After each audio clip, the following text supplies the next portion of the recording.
नमस्कार दोस्तों, आज मैं आपको घुमाने वाला हूँ एक ऐसा दुर्ग जिसे राजस्थान का गौरव कहा जाता है, किलों का सिरमौर कहा जाता है। दोस्तों आज हम बात करने वाले हैं चित्तौड़गढ़ दुर्ग की।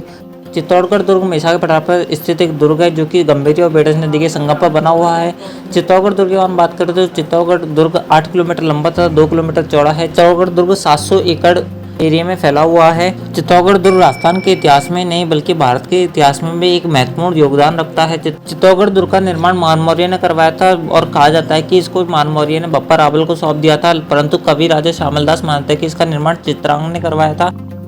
इस दुर्ग का आधुनिक निर्माता महाराणा कुंभा को माना जाता है क्योंकि महाराणा कुंभा ने यहाँ पे बहुत सारी ऐतिहासिक धरोहरों और मंदिरों का निर्माण किया था। और चित्तौड़गढ़ दुर्ग को राजस्थान के इतिहास में कई सारे उपनामों से जाना जाता है, जिसे इसे राजस्थान का गौरव कहते हैं, किलों का सिरमौर कहते हैं, दुर्गों में दुर्ग कहा जाता है। तो चित्तौड़गढ़ दुर्ग हिंदुस्तान का यानी कि भारत का सबसे बड़ा दुर्ग माना जाता है। दुर्ग राजस्थान के इतिहास में कई सारी ऐसी ऐतिहासिक घटनाएं जिनके अंदर प्रथम स्थान रखता है, जिसकी राजस्थान का प्रथम दुर्ग है जिसके अंदर खेती की जाती थी। तो ये राजस्थान का सबसे बड़ा लिविंग फोर्ट होने का गौरव भी इसको प्राप्त है। इस दुर्ग के अंदर कई सारे वीर प्रतापी शासकों का शासनकाल भी रहा है। इनमें मुख्य रूप से जैसे बप्पा रावल, रतन सिंह, राणा सांगा, महाराणा कुंभा, महाराणा प्रताप, महाराणा उदय सिंह आदि वीर प्रतापी शासकों का शासनकाल भी रहा है। इस दुर्ग में अंदर जाने के टोटल 7 गेट है, जिनमें से मुख्य रूप से भैरव पोल, पांडव पोल, लक्ष्मण पोल, गणेश पोल, सूरज पोल मुख्य है। और सूरज पोल वही पोल है जहाँ से अलाउद्दीन खिलजी ने आक्रमण किया था। माना जाता है कि यहाँ पर जब अलाउद्दीन खिलजी और मुगलों का आक्रमण हुआ उससे पहले कई सारी ऐतिहासिक मंदिर और स्थल थे,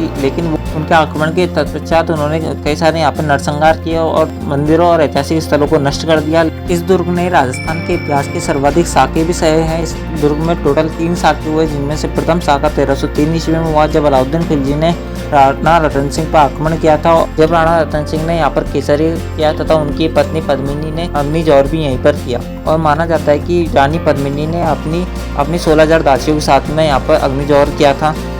चित्तौड़गढ़ का दूसरा साका 1534-35 में रानी कर्मावती के समय हुआ जब बाघ सिंह ने आक्रमण कर दिया था और रानी कर्मावती ने यहाँ पर जौहर किया था। और माना जाता है कि रानी कर्मावती ने 500 दासियों के साथ में यहाँ पर जौहर किया था। चित्तौड़गढ़ का तीसरा साका 1567-68 में हुआ। चित्तौड़गढ़ के तीसरे साके के अंदर फत्ता सिसोदिया तथा वीर कलाजी राठौड़ के नेतृत्व में केसरिया किया गया तथा फत्ता सिसोदिया की पत्नी फूल कंवर के नेतृत्व में यहाँ पर जौहर किया गया था। माना जाता है कि फत्ता सिसोदिया की पत्नी फूल कंवर ने यहाँ पर 1600 दासियों के साथ में जौहर किया था।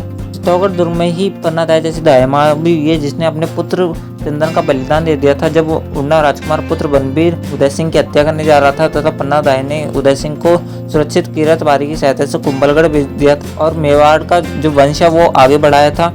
दोस्तों आप बात कर लेते हैं यहाँ के ऐतिहासिक स्थल और मंदिरों की। यहाँ पर अधिकांश ऐतिहासिक स्थल और मंदिर महाराणा कुंभा ने निर्माण करवाया है। इस कारण से इसे चित्तौड़गढ़ दुर्ग का आधुनिक निर्माता के रूप में जाना जाता है। चित्तौड़गढ़ दुर्ग में जो प्रथम और सबसे बड़ी ऐतिहासिक स्थल के बारे में बात करें तो विजय स्तंभ आता है, जिसका निर्माण महाराणा कुंभा ने करवाया था सारंगपुर विजय की उपलब्धि में, जो कि 1437 ईस्वी में सारंगपुर का युद्ध हुआ था, जिसे मालवा विजय के नाम से जाना जाता है।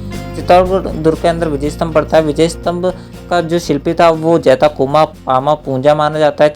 विजय स्तंभ 9 मंजिला इमारत 1440 से 1448 के बीच में ये बना था। ये 9 मंजिला इमारत है। तीसरी मंजिल 9 बार अरबी भाषा में अल्लाह लिखा हुआ है। तो विजय स्तंभ वही स्तंभ है जिसके जो 122 फीट ऊंचा है। उसकी हम बात करें, इसे विष्णु ध्वज स्तंभ भी माना जाता है, ये विष्णु को समर्पित है। उसकी हम बात करें, इसमें 9वीं मंजिल पर बिजली गिर गई थी, तब इसका जो पुनर्निर्माण यानी कि जीर्णोद्धार जो करवाया था वो स्वरूप सिंह ने करवाया था। विजय स्तंभ वही स्तंभ है जिसको बनाने में 90 लाख रुपए का खर्चा आया था, जिसको बनाने में 9 साल लगे थे। विजय स्तंभ वही स्तंभ है जो कई सारे सरकारी कार्यालयों के प्रतीक चिन्ह के रूप में जाना जाता है। जैसे कि राजस्थान पुलिस का जो प्रतीक चिन्ह है यानी कि जो लोगो है वो विजय स्तंभ भी है। तो माध्यमिक शिक्षा बोर्ड यानी कि BSER जो है उसका प्रतीक चिन्ह भी विजय स्तंभ भी है। और विजय स्तंभ को कई सारे उपनामों से भी जाना जाता है, जैसे इसने विष्णु ध्वज भी बोलता है, विष्णु स्तंभ भी बोला जाता है, तो इसको मूर्तियों का अजायब घर भी कहा जाता है। विजय स्तंभ के बारे में बात करें तो कई सारे इतिहासकारों ने इसको अलग अलग प्रकार की उपमाएं दी है, अलग अलग प्रकार के कमेंट्स किए इसके ऊपर। तो उसके बारे में जैसे कर्नल जेम्स टॉड ने कहा है कि ये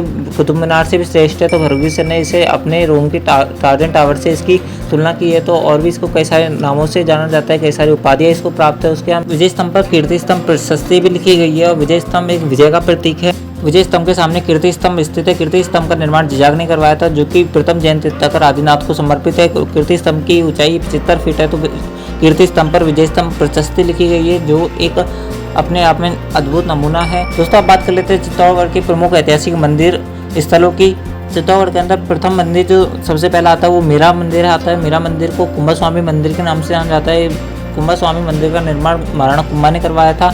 कहा जाता है कि इस मंदिर के अंदर मीराबाई ने अपनी भक्ति श्री कृष्ण के प्रति दिखाई थी। उसकी हम बात करें, चित्तौड़गढ़ के अंदर ही तुलजा भवानी मंदिर है जो कि छत्रपति शिवाजी की कुलदेवी मानी जाती है। तो चित्तौड़गढ़ के अंदर ही अन्नपूर्णा माता का मंदिर है जिसका निर्माण राणा अम्बिर ने करवाया था।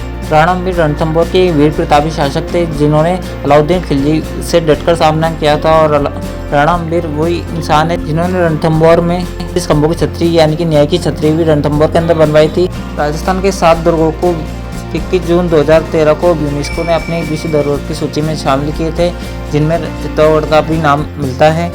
चित्तौड़गढ़ के अंदर कई सारे तालाब बावड़ियों का निर्माण भी कराया गया था। तालाब के अंदर जो नाम आता है वो गौमुख कुंड का आता है। माना जाता है कि यहाँ पर गौमुख से पानी निकलता है। सर्दियों के अंदर गर्म पानी आता है और गर्मियों के अंदर ठंडा पानी आता है। और इसका आज तक कोई भी साइंटिफिक रीजन नहीं पता चला है कि ये पानी आखिरकार आता कहाँ से है। इस गौमुख कुंड के अंदर नीचे शिव जी का मंदिर भी स्थित है।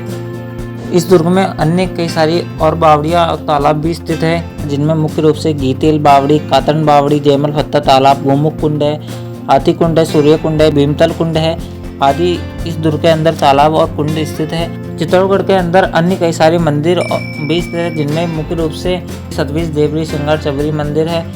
यहाँ पर बराह मंदिर स्थित है, मेरा मंदिर है, समदेश्वर मोकल मंदिर स्थित है, काली माता का मंदिर स्थित है, चार भुजा माता का मंदिर स्थित है। यहाँ पर बाण माता का मंदिर है, स्वाग मंदिर है और अन्य कई सारे मंदिर है। चित्तौड़गढ़ के अंदर अन्य दर्शनीय स्थानों के बारे में बात करें तो इसमें पंतबनी महल है, गौरा बादल महल है, जयमल फत्ता की हवेली है, पुरोहितों की हवेली है, कुंभा महल है, नवलखा महल है, नवकोटा महल है, फतेह सागर बामाशाह की हवेली है, सेलुम्बर की हवेली है, रामपुरा की हवेली है, आहड़ इंगुलो का महल है, राव रणमल की हवेली आदि प्रमुख है इनमें।